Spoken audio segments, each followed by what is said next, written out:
Perhaps Hampshire's most famous son, King Alfred, gazes down on more than 300 soldiers, sailors and members of the Royal Air Force who are based in the county and who have recently served in Iraq or Afghanistan. This parade has been organised to allow the people of Winchester to show their support for our armed services.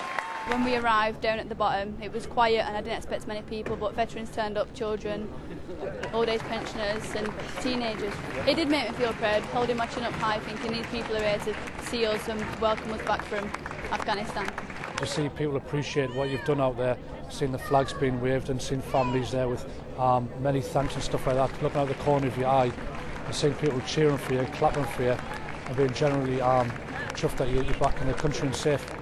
It's very overwhelming to know how people sort of feel and appreciate you when you see so many people taking time out of work and standing on the side of the streets. It is actually quite overwhelming when you've got so many eyes and people looking at you. So it's quite nice to feel appreciated.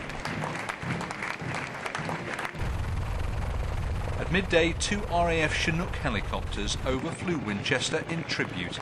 In the past, concerns have been voiced that the public hasn't cared about our soldiers, but events like this tell a very different story.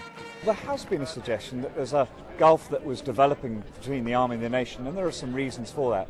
But actually I think the public always want to support our servicemen, and they've had an opportunity now that they've perhaps been prompted, now that perhaps the situation's changed a bit on operations. We're seeing some real progress on operations, and it's great that the public are having a chance to demonstrate that moral support. The streets of Winchester were packed with more than 3,000 people, including the architect of today's parade. I decided that we would have a march. Initially, I thought of the Army, as a former national serviceman myself, but then the Air Force and the Navy happily volunteered.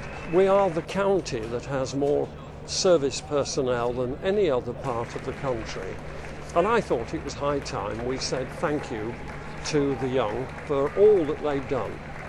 So Hampshire has said a big thank you to its servicemen and women, but the job in Iraq and Afghanistan is far from over.